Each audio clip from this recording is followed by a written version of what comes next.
Welcome to Lab Rats. My name's Andy Walker. I'm Sean Carruthers. And today on the show, we're not in studio. We're not? We're not in Canada. We're not? It feels like it. No, wait, no, it does. It's actually in a strange netherworld of technology. Oh, this is one of those weird time warp things again, isn't it? You're actually in bed asleep right now. Cool. Yeah, I can probably use it after CES. Anyway, this is our episode of the weirdest and the wackiest of the Consumer Electronics Show 2009. We've seen some weird stuff. Yes, like that gigantic Coke bottle over there. Right. And New York over on the other side over here. right. And Your haircut? My haircut's not that weird. Okay, so maybe it's a little bit lumpy on this side, but I haven't gotten much sleep here. Oh, poor baby. It's a long show. Anyway, two weird guys in a weird city at a weird show. So, anyway, so stay tuned, because after this message, we're going to show you the weirdest and wackiest of Las Vegas 2009. Well, if you have that primal urge to hunt, but you don't want to hurt the little critters, you want to turn to the interactive toy guys. This is Ian. You have a new duck hunting product that's digital, I guess. Somewhat digital. It's more infrared and involves a little bit of RC play to it. But What's it called? It's called the Duck Hunter. The Duck Hunter. Yep. Okay. We tried to get clever, but Duck Hunter it is. Okay. So what exactly is it? It is a great little item we're just releasing here. Yeah. It's an infrared, or it's a free-flying bird. Yeah. It's a quick flight bird, so a 10-second charge off of the shooter, just like that. And then you load that, drop that down. You load your shooter, which is infrared technology with a receiver on the bird. Right. What you do is you turn your bird on, Yes. and you'll toss it in the air. Okay.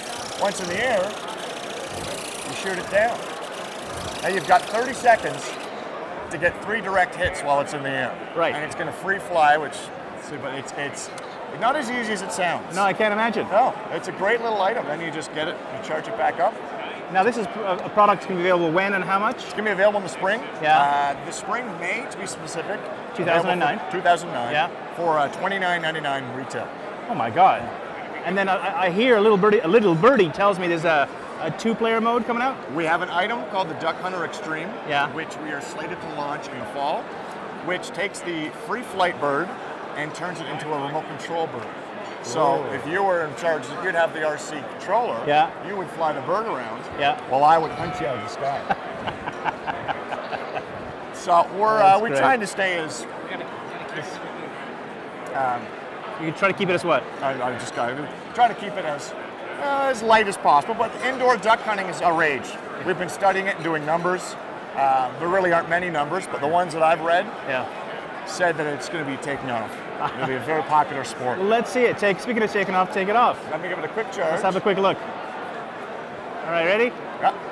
Quick and charging. Okay, so charging it up. Charging it up. Right. Just going to pull the trigger to keep it charged. Okay. I'm going to take it off like that. Yep. I'm going to turn it on. Oh, I didn't do it properly, but I'm just going to give it a quick little toss. And you've already got footage.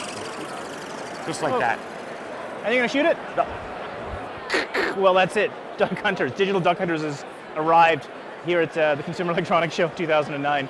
I got to get me one of these. This is fantastic. Multifunction devices are big, big, big, especially with multimedia devices. But we have a multifunction device here that does a little bit more than the usual device. Jackie from Sati Develop Company is going to show us this 7-in-1 multifunction MP4 player. Yeah. This one is the MP3, MP4 function, but this one is for emergency. The mainly is the radio. We have the radio, can have the different brand you can select in different country. For example, you are in the America, you can use this channel. If you are in the Asia country, you can use this channel. If you are in the other country, you give me which country, we will give which software for you in the our company website to download what you want. So you can just update this with your USB connection. Yeah. Okay. Through the internet, no need to buy so many equipment all Right. the time. Okay. And other special function have alarm. Okay. So if you're being attacked on the street, you can turn this on, get people's attention. Yeah. And then when you're in some of the Asia, maybe summertime, there's so many mosquitoes will kiss you. Have the high frequency can let the frequency can let the insect go away. All right, maybe hold this up to your mic so we can hear it if it comes through. Yeah. It's very high frequency, so it's hard to hear for humans. I can't really hear it myself, so that's good. I mean, this will be good in Canada and North America as well. I mean, during summer, there's a lot of mosquitoes. Yeah. And then this one also have the torch. right. Torch is very important. So flashlight. Okay, Yeah. good. And then you can jam the power.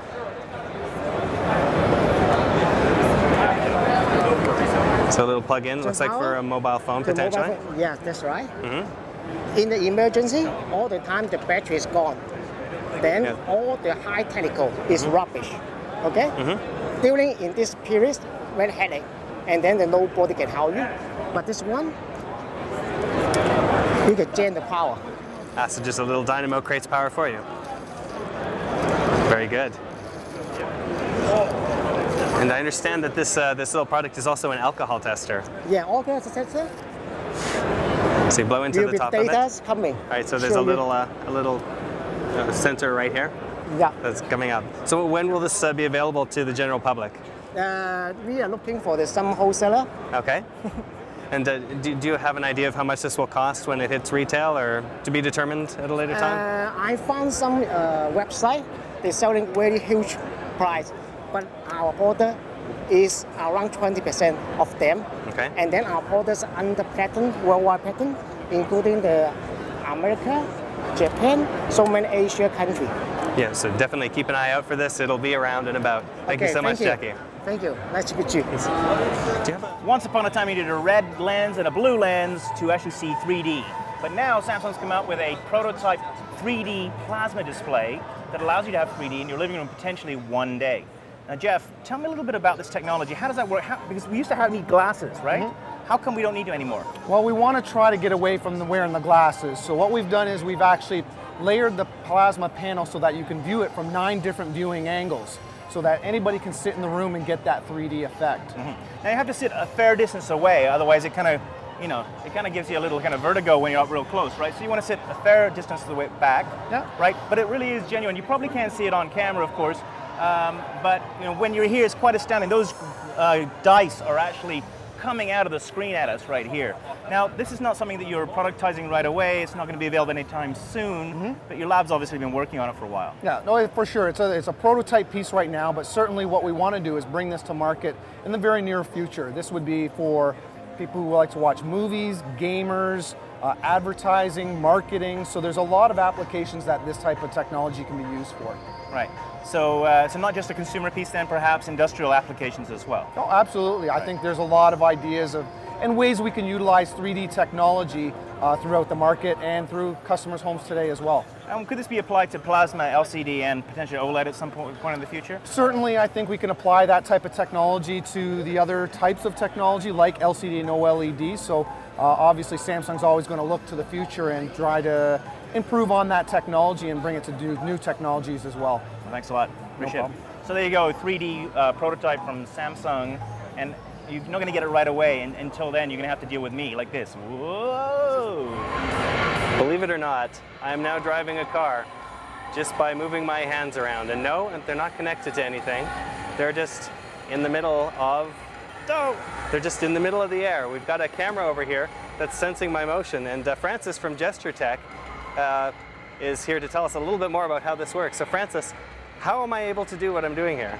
So there's a special type of camera that generates 3-dimensional data, and that depth camera is something that provides us with an image that allows us to find your hands and find your head and your body and use that as an input. So we basically translate depth information into joystick controls for a standard game. Oh. So is there a special plug-in or anything like this that will allow me to drive better? Because I don't know that I'm doing very well, so. Yeah, this M3 has a very tight steering wheel, so maybe we need to get a different car. Now, is this a special program that we're using here, or is this No, this is an off-the-shelf Electronic Arts Need for Speed game, but being controlled by a specialized camera and our software. Excellent. So now, in terms of the technology itself, is this available to the general public at this point, or are we just looking at a prototype? Oh, nice what can I say? My hands weren't on the wheel. It's just it'll happen. It's not available yet. We're looking at a September launch, and there's about 4 camera companies that are vying for the first camera to launch in this space. Our specialty is really the software that takes over from there. And you'll be seeing it either for Xbox 360 console or for PC first. So basically you're creating the technology behind it and other people will deliver the actual final product. Exactly. All right. Good. Well, I don't know if I should be led anywhere near this again because my car It's in a couple of pieces now.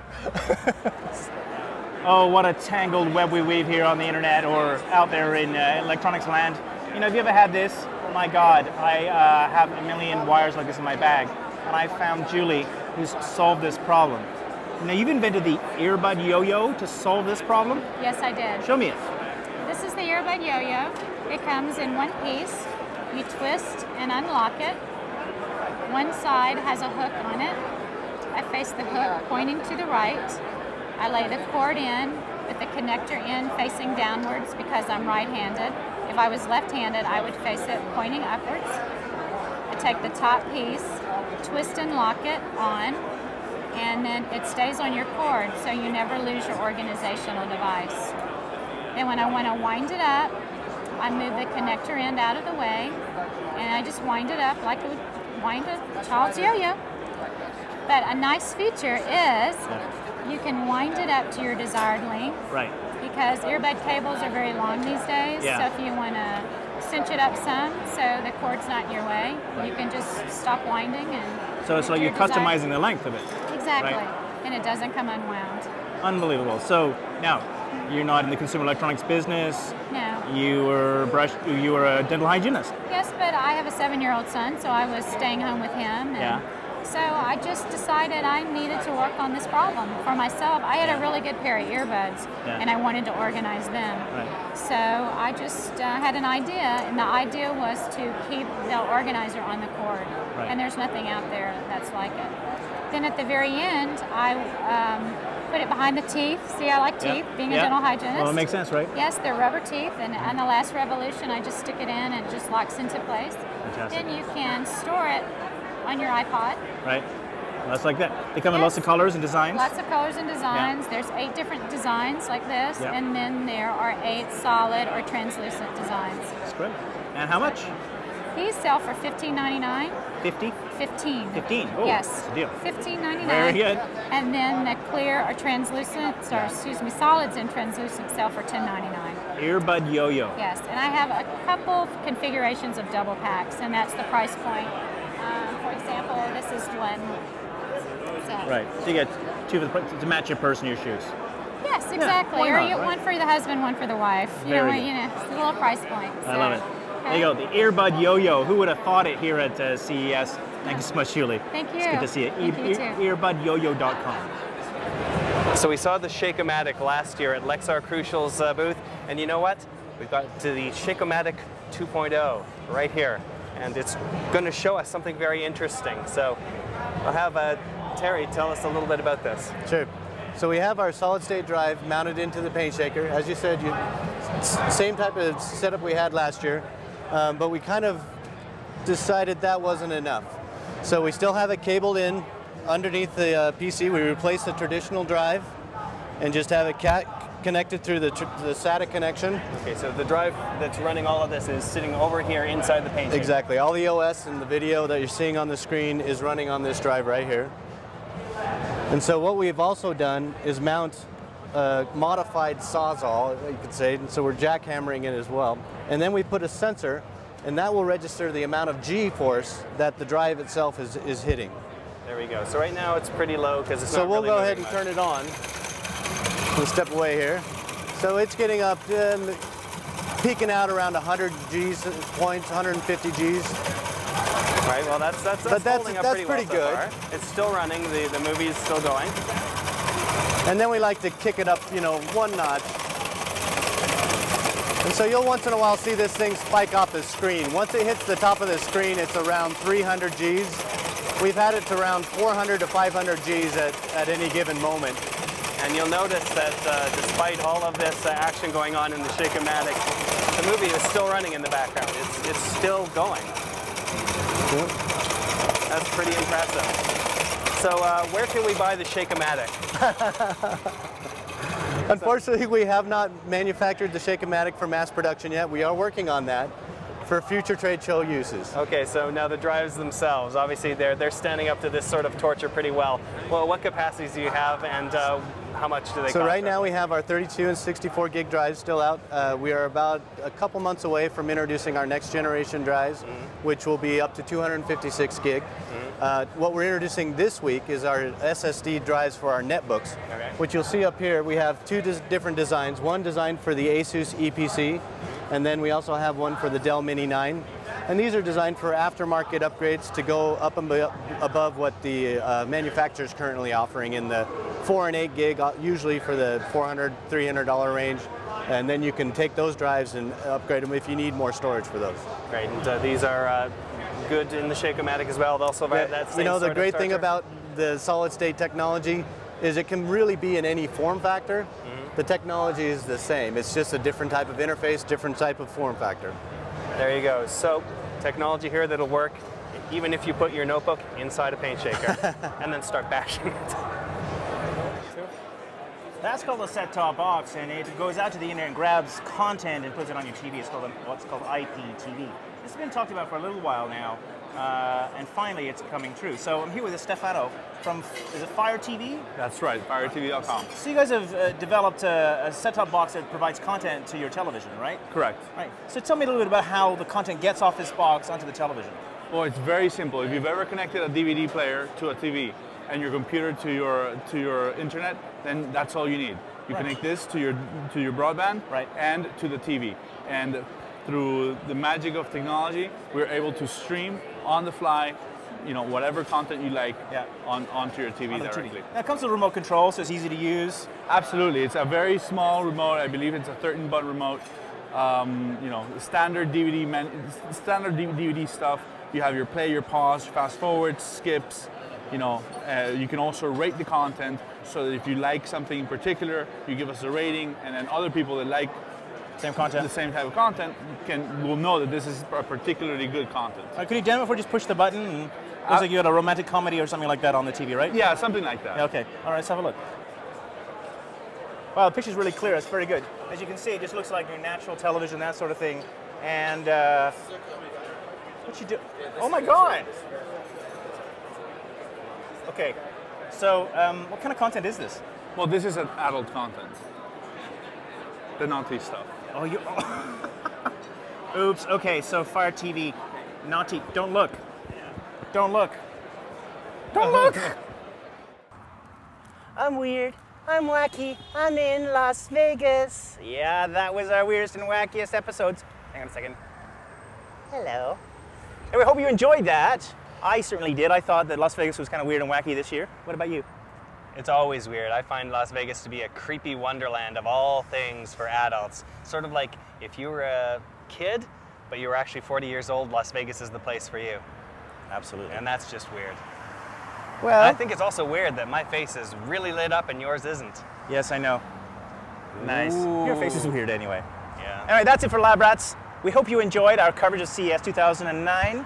Wacky, weird, and otherwise. Don't forget to check out our other episodes at butterscotch.com. Hi, Mom! And so she's getting around for a second time again. I think that was Dad. That was Dad this time. Okay. All right, well, thanks for tuning in this week. My name is Andy Walker. I'm Sean Carruthers. And we're weird. Bye!